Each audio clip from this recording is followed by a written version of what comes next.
Okay, so here we have another video test. So on my left I have the GoPro and the bitrate is now set to high, so it's recording at up to 100 megabits per second. And on my right I have my trusty A7S3. This is using the Sigma 24 f1.4 lens and I have it set to f1.4. So this is completely unfair in terms of a test, but it should give you an idea in terms of stability. So I'm holding both of these handheld. I don't have any rig or cage or any mounts for the GoPro just yet, so I can't really test it with anything else.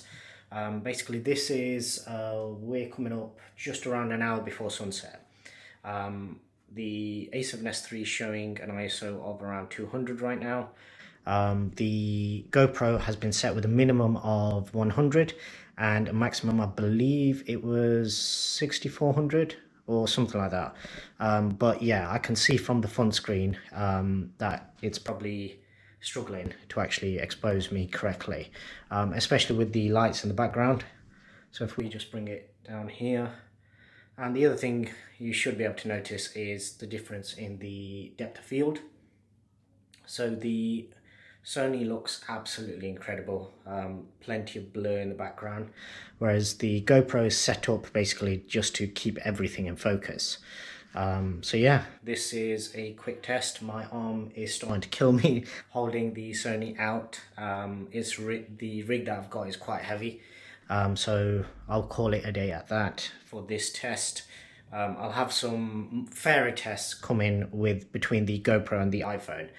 This one I literally just wanted to see what the difference was between the high bit rate and the standard bit rate, because the original video that I did in the unboxing was recorded using the standard bit rate.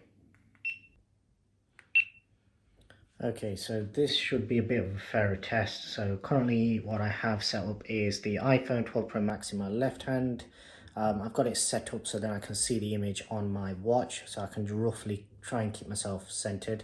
And on the right I have the GoPro, and what I'll do is I'll just bring it around so we can get a bit of even lighting. Looking at the images, so the GoPro is obviously massively wider in terms of view.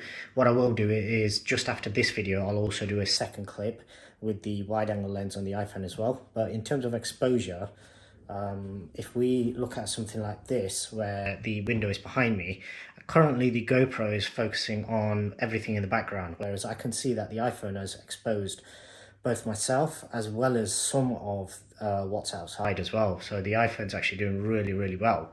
On the small GoPro screen, it does look like it's completely failing in terms of exposing for both.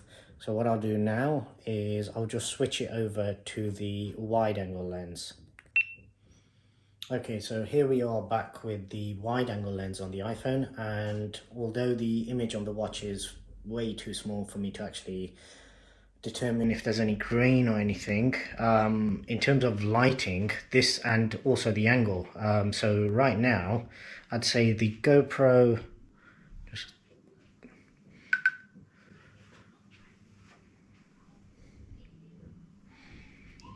so right now I would say that the GoPro is slightly more distorted in terms of warping, so it's probably slightly wider, but it's very comparable in terms of what's in view. In fact, no, yeah, looking at that, the GoPro is still a lot wider, because I can currently see right down roughly around the middle of these cupboards behind me, and still see the sort of crease line in the ceiling, whereas on the iPhone it's not quite that wide. But if we do the same test again, so the exposure test, once again, this is going to be kind of difficult. My arm's getting tired now. So once again, the iPhone is able to keep me exposed correctly. And what it's also doing is it's capturing a little bit of what's outside as well. The GoPro has completely failed at that. Basically can't see my face at all on the screen. Might be different once I get it on the computer, but on the screen it doesn't actually look very good at all. These clearly are not designed for dark environments. The dynamic range of the iPhone, I mean the iPhone's dynamic range is gonna beat pretty much everything out there anyway, because of the way that it essentially dual exposes. So it'll do multiple exposures of video regardless of what frame rate you're actually recording at. I believe I should have both of these currently set to 4K 60. Now, one annoying thing on the GoPro, I don't know if it's a setting that I can disable, but the front screen keeps going off.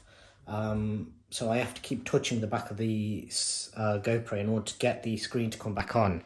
The battery life also doesn't appear to be very good at all. I believe before I even started recording, I fully charged this up last night, and when I came to it after just doing a firmware update, it had already dropped down to roughly around 92%, so 8% through a firmware update and basically like a minute's usage.